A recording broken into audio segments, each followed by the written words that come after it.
The Bible isn't just a book of random stories. It's 66 different books that come together to tell one story. An incredible one about God's love for us. And now for an amazing story, inspired by the book of Ephesians, chapter 6, verses 1 to 3. Madison had dreamed of being a veterinarian ever since she got her first hamster when she was 4. So she was pretty excited when she won a scholarship to attend the new private middle school that specialized in teaching science and math. On the morning of her first day, she bounded down the stairs to the kitchen. But she just saw the usual boxes of cereal on the table. Don't I get a special breakfast? Madison's mom looked up while trying to pour coffee and zip up her laptop computer at the same time. Sorry, sweetie. We're both trying to get out the door early this morning. But I need brain food. Eggs and bacon and protein and stuff. There's protein in the milk, I promise. Madison thumped down, shaking her head while pouring cereal in a bowl. You just don't get it. My new school is a really big deal. Mom raised an eyebrow and handed Madison her lunchbox. I know it is, and that's why I've packed plenty of brain food in here. Madison pried open the lid and examined the contents of each small compartment. Mom! What, you don't want lunch? You cut my sandwich in shapes. I'm in middle school now. That is totally embarrassing. If I make you a new sandwich, you will miss the bus. So I think you can handle a butterfly sandwich for one day. Frowning, Madison jammed her lunchbox shut. Oh, I can't take the bus home this afternoon because I've got a meeting about volunteering with the Humane Society. I'm happy you want to volunteer, but why am I just hearing about this meeting now? You'll have to pick me up at 4:30. I'm on a conference call at 4:30.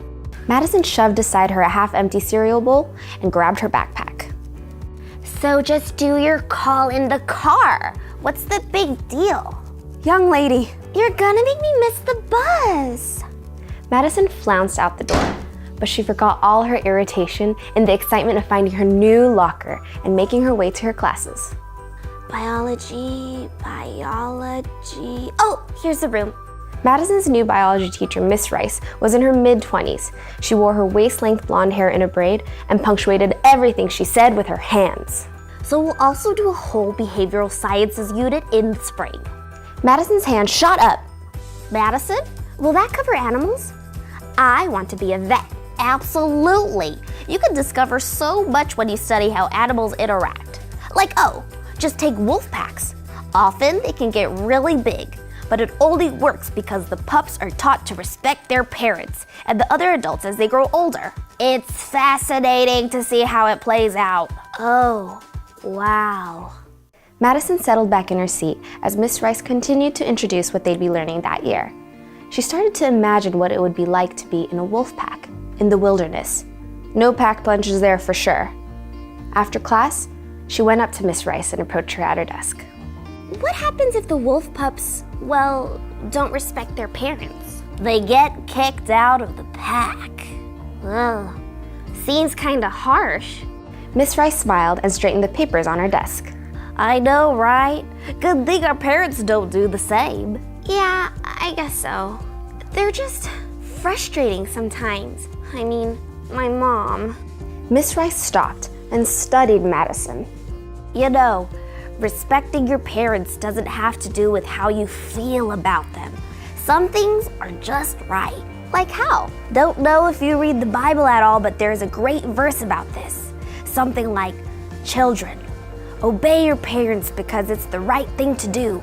Scripture says, honor your father and mother. Then things will go well with you. You will live a long time on the earth. Is that one of the 10 Commandments? Sure is. Wolf packs work that way by instinct. But people have to make a choice about how they treat their parents. Oh. Hey, you better get to your next class. Yeah, thank you. Madison couldn't stop thinking about the wolf pack for the rest of the day, or what she had said that morning.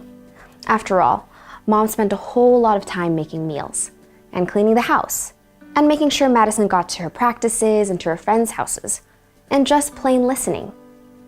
Madison stayed silent in the car on the way home as her mom wrapped up the conference call. Okay, that's done. How was school, sweetie? How was your meeting? Good.